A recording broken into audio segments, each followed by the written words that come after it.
The Quest library is packed full of games. There's over 200 titles to choose from, which is a fantastic thing. The only problem is, when it comes to buying a game, it can be a bit overwhelming when you have so much choice. What game do you go for? So in this video, I'm going to cover my top best Quest 2 games that I've played over the years. These are the games that if you were to give me a brand new Quest 2 headset and ask me to buy some games for it, these are the first games that I would buy. By the way, I do have an article related to this video that I'm proud to say has been published on VR Scout. I'll link it in the description below, and it covers my top 10 games from this video. So if you want to check that out, you can find that link in the description. Now bear in mind, this is my choice of best Quest 2 games, and of course personal preference does come into it. So this list, like any top list, is going to be a bit biased. But regardless of that, these games that I feature are not just my top picks, but they've also been highly rated by others, each and every one of them. You'll see timestamps along the bottom so you can skip to whatever part you like. And with that out of the way, let's take a look at the list.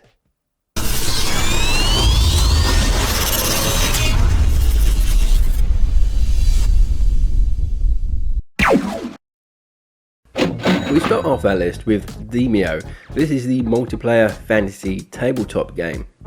Now, Demeo successfully recreates the feeling of playing a board game with family and friends, but with none of the hassles of setting up or having to get everyone together in one place just to play a game.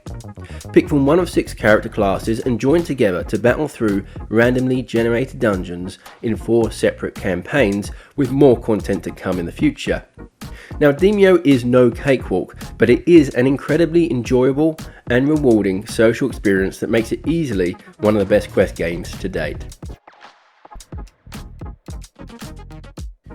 Now moving on to something a bit more action and horror focused, this is Resident Evil 4 VR. You play as Special Agent Leon Kennedy, who is sent to a strange rural village to investigate the kidnapping of the president's daughter. Her name is Ashley. This is no ordinary village though, as the inhabitants are under the influence of a mysterious cult and have become infected with mind-controlling parasites. Now this same cult is also suspected of kidnapping Ashley. Now Resident Evil 4 takes departure from the prior games in the Resident Evil series by being much more action focused, so there's more weapons, more ammunition, more enemies. The game was originally released back in January of 2005 as a non-VR title and received rave reviews. Now its highly rated gameplay has withstood both the test of time and the transition over to VR in this superb Quest 2 port. Resident Evil 4 VR takes this modern classic and makes it even better with full motion control support and improved inventory, combat and puzzle mechanics. Now another great game that you just cannot look past is Pistol Whip. This is a music and rhythm game with shooting elements where you have to shoot the bad guys while dodging their bullets and other obstacles to the tune of some amazing soundtracks.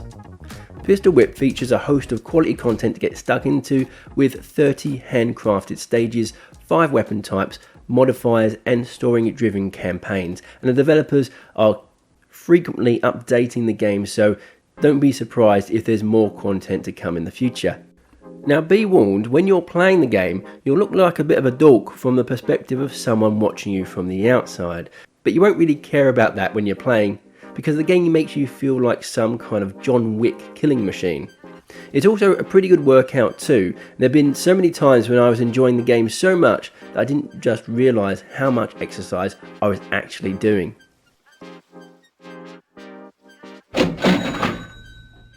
Until You Fall is the next game on this list, and I just cannot tell you how much I love this game. So Until You Fall takes an arcade action game, throws in some roguelike and rhythm elements with some RPG elements too, to make what is, I think, one of the best VR games ever made.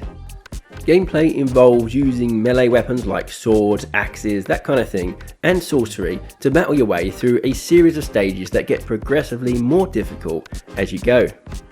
The combat mechanics are a masterclass in how to deliver fast-paced melee action that achieves a perfect balance between speed, accuracy and strategy.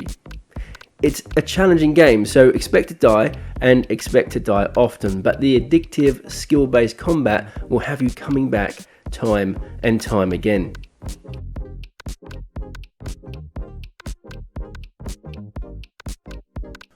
So as you can probably tell from the games so far on this list, I do like action games, but as much as I love action games, whenever I am in the mood for something more relaxed, I usually turn to Puzzling Places.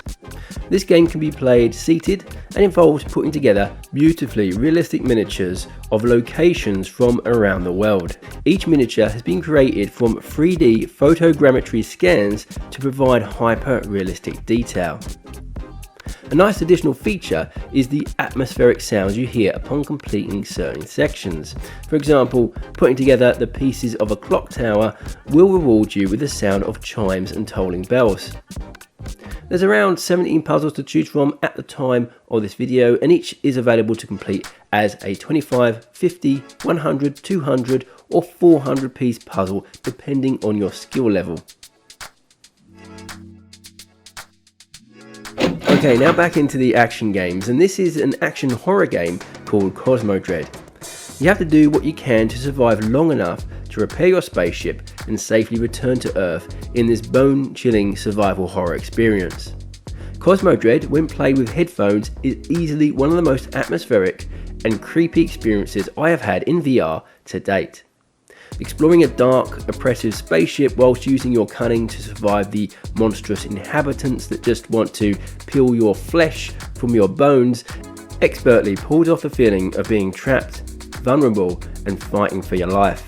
The ship layout is also procedurally generated, meaning it changes each time you play, and there are plenty of modifiers that give Cosmodread a lot of potential replay value. We have another action horror title here, and that's Into the Radius. You enter the Pajorsk zone, a massive open world wasteland complete with surreal landscapes and filled with dangerous stalking anomalies and entities. Much of the gameplay involves scavenging for items and organising your loadout to give you the best chance of surviving this unforgiving world. Now, Into the Radius features a level of complexity and realism that I just haven't seen. It really takes the survival experience to the next level.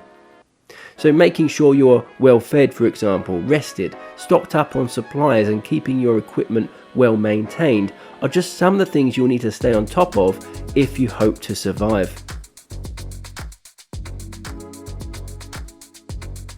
Your mission, should you choose to accept it, is to defeat the evil Syraxis organisation and follow their plans for world domination. I Expect You to Die 2 puts you in the black polished shoes of a secret agent tasked with solving deadly puzzles that will often lead to your demise in a variety of hilariously creative ways. The story in this game, the environments and the puzzle solving are done in a way that's so incredibly cinematic and unforgettable that it will engage you from the beginning to the end and leave you wanting more.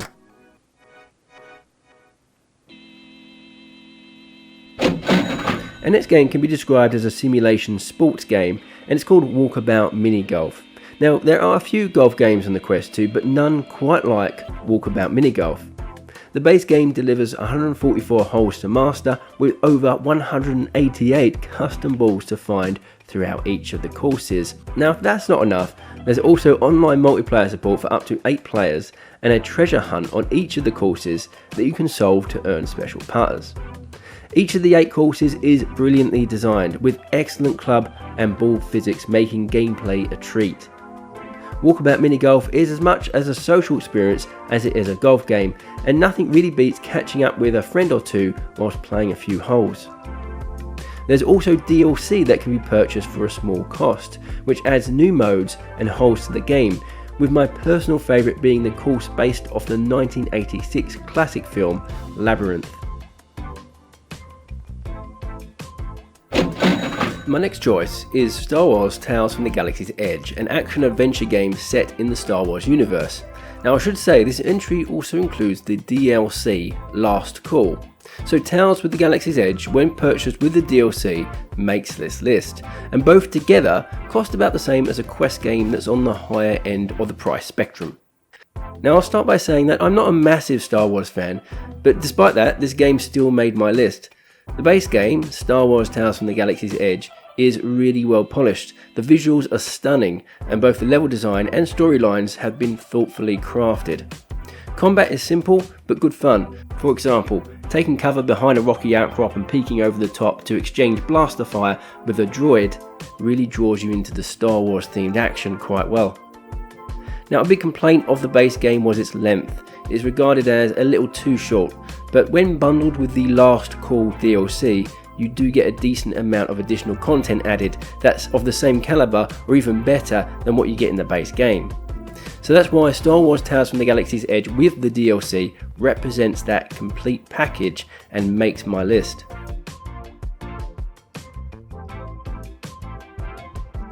A zombie plague has struck New Orleans, leaving behind a post-apocalyptic wasteland of ruination, warring factions, and, you guessed it, flesh-eating zombies. The Walking Dead is a survival horror game with a healthy dose of action and RPG elements mixed in. There's a lot of fun to be had exploring the remnants of suburbia, completing quests and scrounging around for things to use against the shambling zombie hordes roaming the streets. Combat is also an immensely satisfying experience with top-notch physics, allowing you to dispatch the undead cretins in a number of sadistically satisfying ways.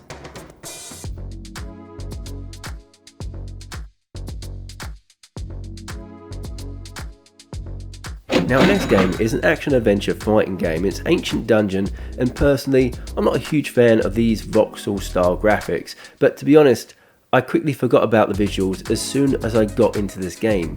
So if you're like me and you're not a huge fan of these visuals, please don't let that put you off, because this is a brilliant little dungeon crawler. Dungeons in this game are procedurally generated. That means the layout of each dungeon changes every time you play. Each of the dungeons also has a theme, like vegetation or fire, and they are filled to the brim with monsters, traps, secrets, loot, and mini-bosses. Now, all of this great stuff makes gameplay really varied, and it makes it so much fun to explore the dungeons, which is one of the things I really love about this game. Now, the other thing I really enjoy is the combat. You have this throwing weapon and a melee weapon that you can upgrade with various power-ups, and what makes combat so enjoyable for me is the physics. Cut through vegetation, smash through walls, and use the environment around you to damage enemies. Enemies aren't damage sponges either. They react and stagger to each of your hits. You can even chop parts of them off.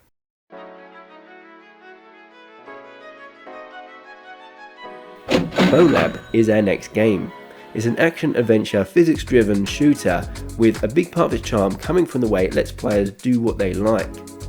In the world of Bone Lab, the possibilities are almost endless.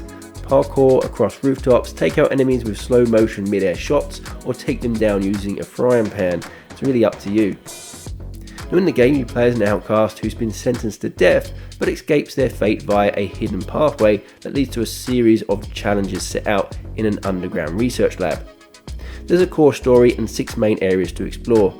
Each of these 6 areas can be thought of as mini-games with their own objectives. Now, at this point, I do have to mention that this game might not be for everyone. In fact, I wrote a whole article on this on the Orbica blog. You can check that out. I'll link it out in the description below, which goes into detail as to why you might like or not like this game. But to give a quick summary here, the game is really well presented, great visuals, great audio. There's lots to do, with a campaign taking around 6 to 8 hours to complete, and lots of different mini-games, activities and modding support.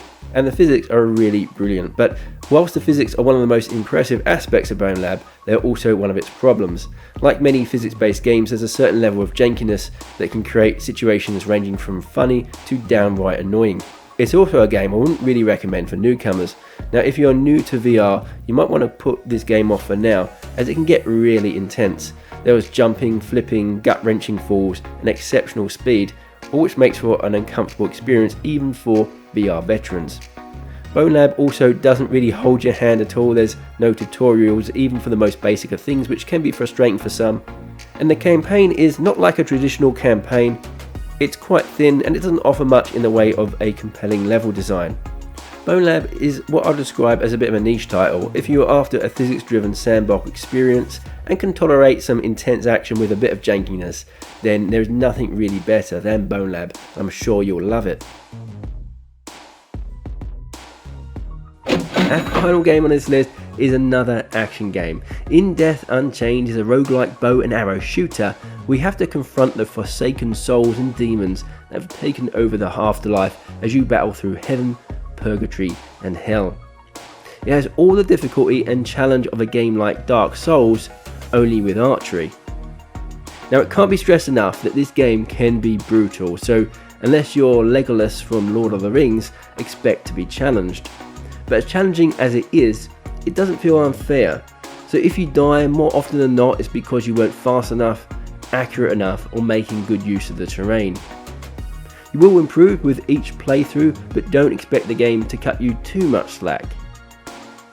In Death has beautiful visuals, a ton of replayability, amazing bow mechanics, and that highly addictive just one more go feeling that will keep you hooked. So as you can see, there are so many amazing games for the Quest 2. This was actually a really hard list to make, to choose the best of the best. What did you think of the list? Are there any that you would have included in there that haven't been included? Let me know in the comment section below. As always, I'd love to hear your thoughts.